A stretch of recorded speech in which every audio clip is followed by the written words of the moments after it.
Hi, I'm Dr. Diane Hamilton, and I'm here with Dr. Olin Oedekoven. And Olin, you are the head of two major companies. You've got Peregrine Academic Services and Peregrine Leadership Institute. Do I have those correct? That's correct.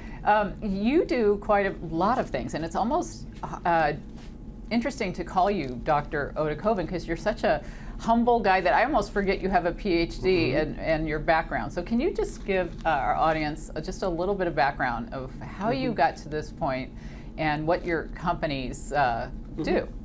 Like many stories of life, it takes many paths. And my path began working as a wildlife biologist. I spent the first 20 years of my career as a wildlife biologist after I completed my first master's degree through the University of Wyoming. Worked for the Wyoming Game and Fish Department, managing habitats and upland game birds and large ungulate species for a number of years.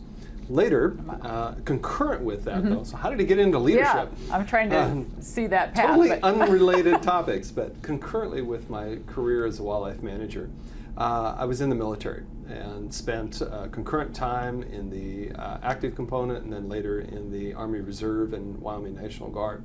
And it was through the National Guard my leadership experiences really emerged, where I had those positions of battery and battalion and brigade commands, and ultimately I retired 5 years ago now as commander of the Army National Guard for the state of Wyoming. Through those experiences and through some relationships I had with some close friends, we formed Peregrine Leadership Institute, a company focused on developing first-line supervisors, managers, and executives. Our philosophy is that you need to have been a leader if you're going to really teach and grow other leaders. Concurrent with that later, then I got into higher education through my experiences in accreditation, and found an opportunity to help schools become better through quality assurance tools that would help give data to school administrators to use to affect change in the classroom in order to improve the quality of higher education. Okay, so you've got this background. What did you retire? What was your rank when you retired? I was a brigadier general. I mean, that's a serious rank. And you've got all this background, and how many years? 33 years? 33 years of military service. And so now you get into education more, and you're helping academic institutions with this CPC, and can you explain what the CPC exam is? Yeah, in most professional programs we have the Common Professional Component, or the CPC. These are the list of disciplines and topic areas that schools are expected to teach their students depending on the academic degree. In business education, it's concepts such as marketing, finance, accounting, econ. And we built an exam service to help schools assess, retain student knowledge, and that helps satisfy some of the accreditation requirements for both programmatic and institutional accreditation. So are you the main company that does this, or what's the competition like? Oh no, like? we have competition out there. What's unique about our services is that the assessment was really built for the institution. The students are not necessarily the primary audience of the assessment services, rather the academic institution. And it's by collecting the data, understanding the data, benchmarking the data against other institutions that schools understand their strengths and opportunities for improvement with their learning outcomes and can manage those better and ultimately, again, affect change in the classroom to improve quality. So you deal with companies all over the world. I mean, what, 35 countries I read at one point? Is that? Right. We have over 450 client universities located now in about 35 countries around the world. Well, how do you get to that level?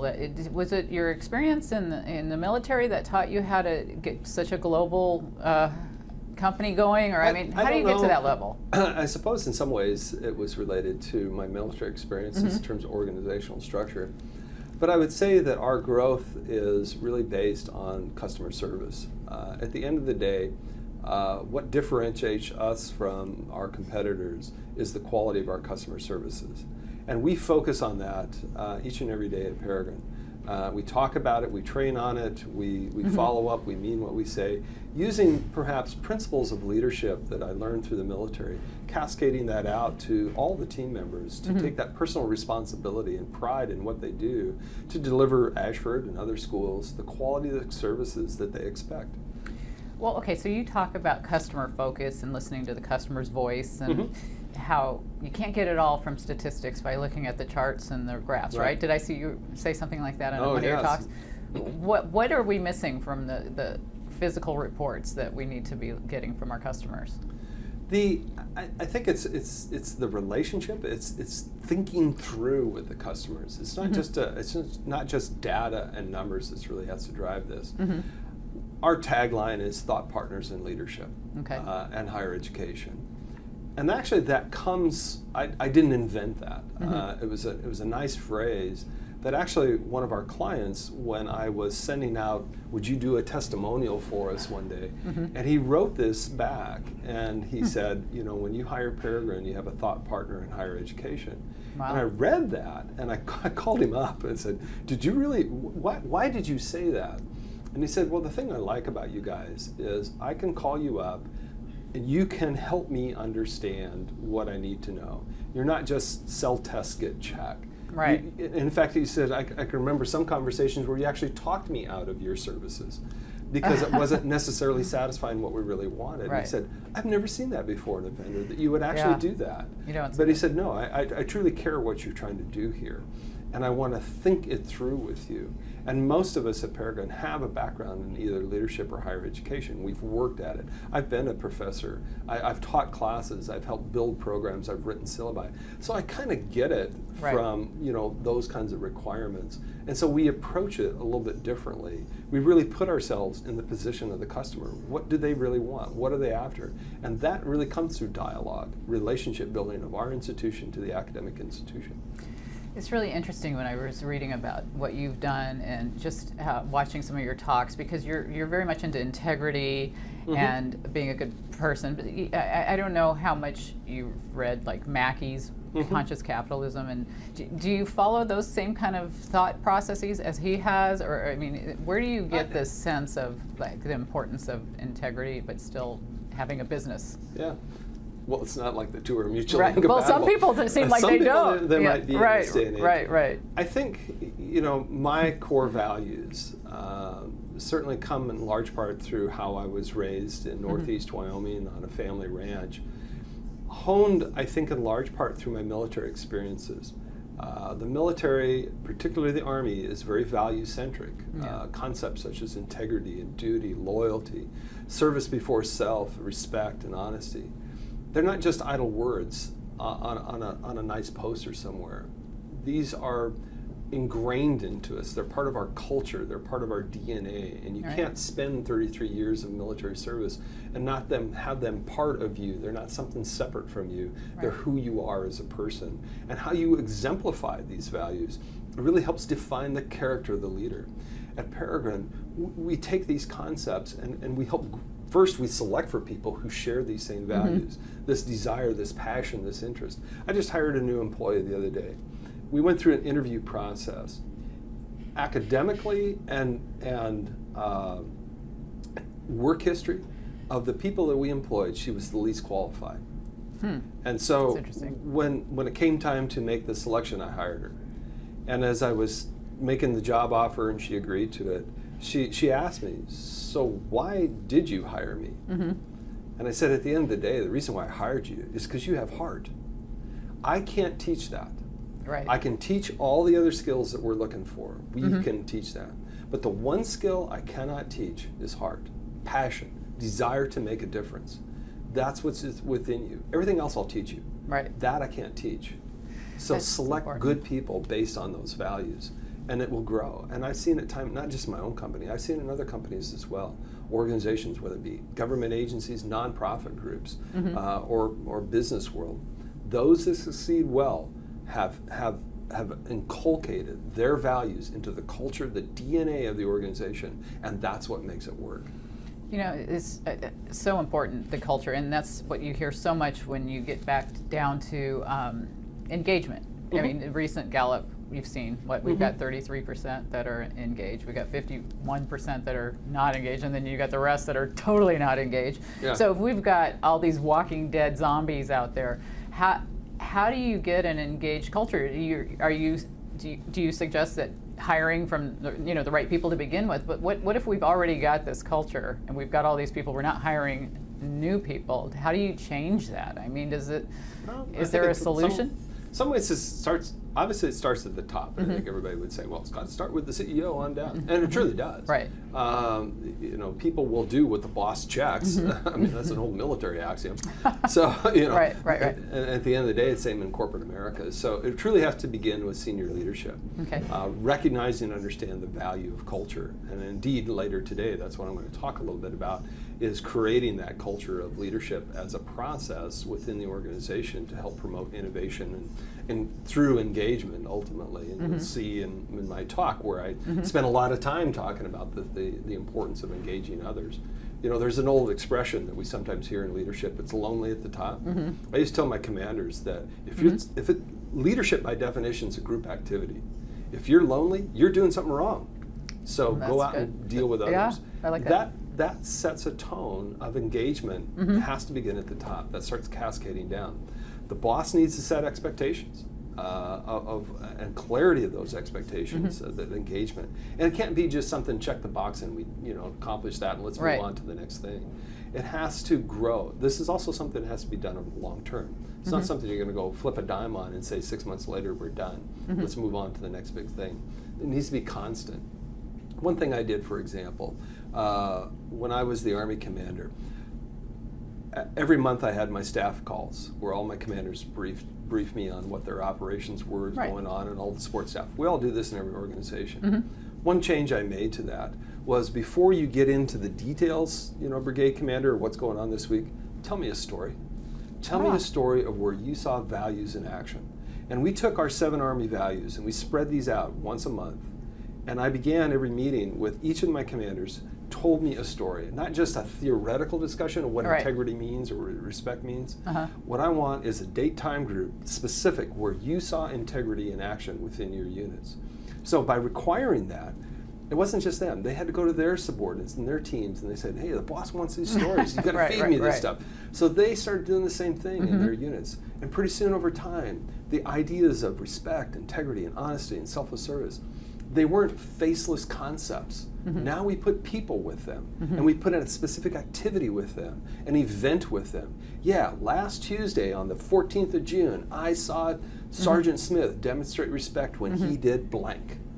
Fill in the blank. And then we started developing posters around this, and we started using this, and we actually transformed our whole Army, awards and recognition system, not just the Employee of the Month anymore. It was really about recognizing the Employee of the Month's contributions as they relate to values. But these ideas help feed culture, and that's really what we're after, is that culture of innovation, a value-centric culture that will lead and transform organizations.